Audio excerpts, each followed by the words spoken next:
Now, one community leader says the nature of violent crimes against women has escalated in recent years. This is Israel Ogunsola's brother, sat meters from where the 18-year-old received emergency first aid. Less than 24 hours after the murder. How dark we feel when we cannot reach out. Don't ask for help. You're a man. Deal with it. Be dominant. Look another man in the eye and show him who's dominant. It is shameful to show your emotions. I sit in silence, too strong to reach out.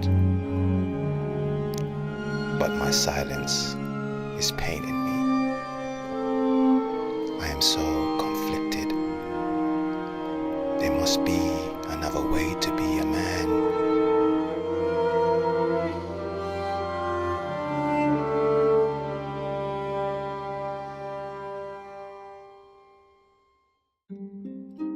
I'm Marsha Satep.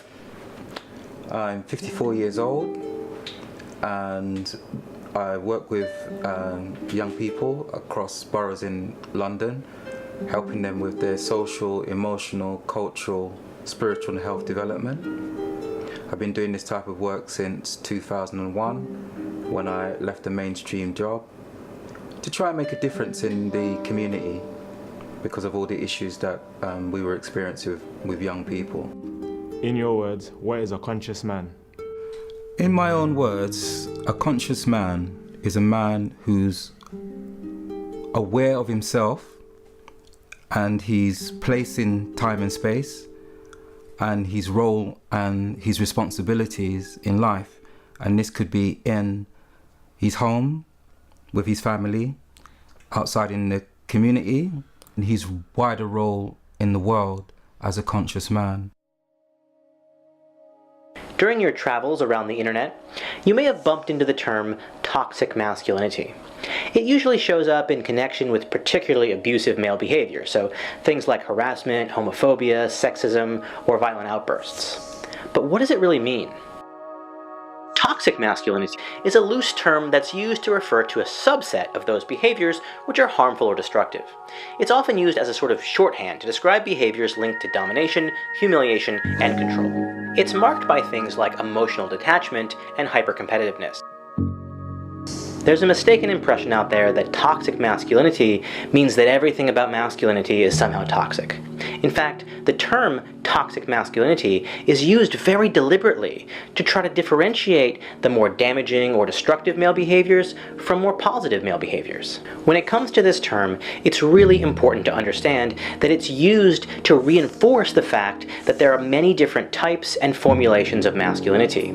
And since there are many ways to practice masculinity, we as men can choose not to engage in the more toxic behaviors and instead choose to pursue more positive, empathetic, and cooperative forms of masculinity. I don't expect her to get anything right. Women should not be allowed to vote. It's ridiculous.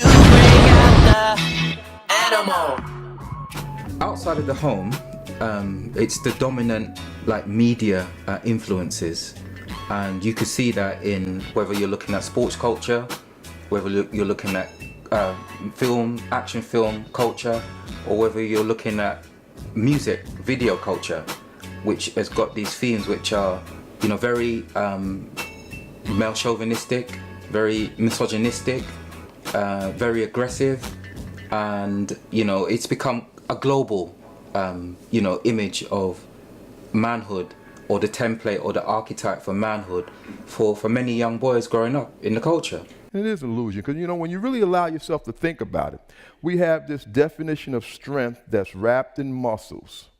And I ask men this: if we, let's be more comprehensive about the word strength. Then they start talking about integrity.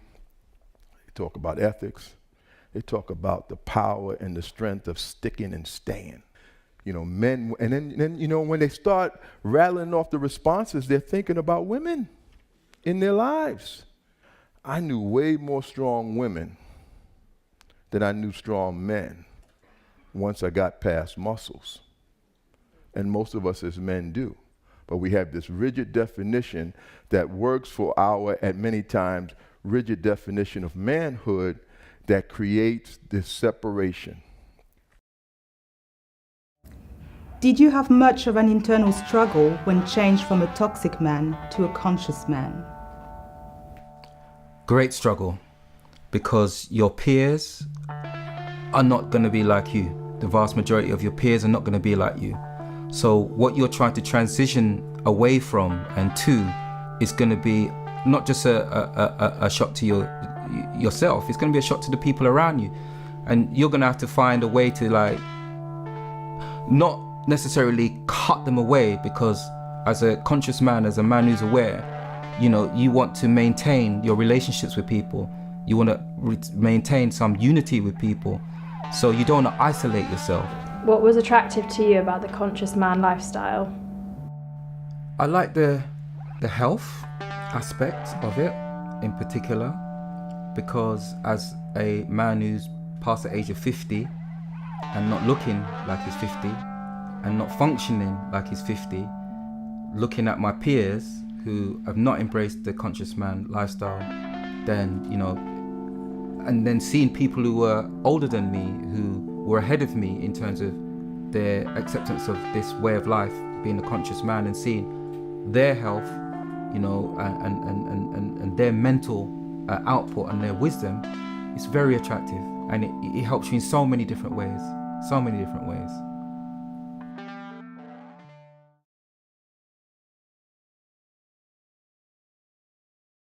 A conscious man is conscious of his masculinity.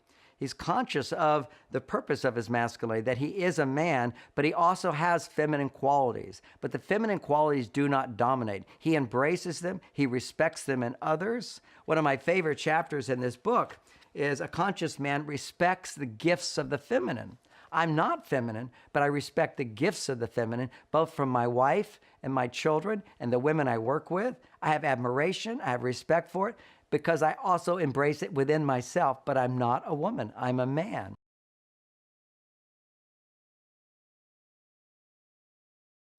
Inner peace is the foundation of a conscious man, because without inner peace, your mind won't perform to its optimum, and neither will the equipment that you've been given, which is your body, perform to their optimum. So, you know, science can verify the fact that when people are peaceful and relaxed, they perform better in every life situation that they're engaged in, whether it's education, whether it's in a relationship, or whether it's in sports. Now I know what it means when wise women said, "It is the woman in the man that makes the man." Wise women was not talking about the feminine as a woman. The wise woman was talking about these qualities that bring out gentleness, resilience, nurturing, compassion, empathy, and healing in a man or a woman.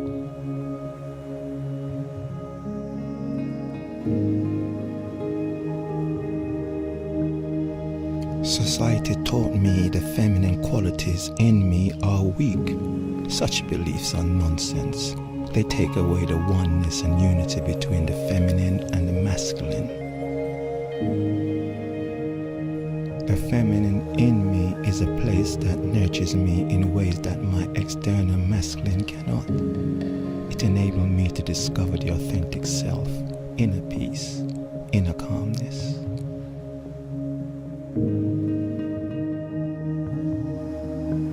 It is a natural inclination, an urge to go within.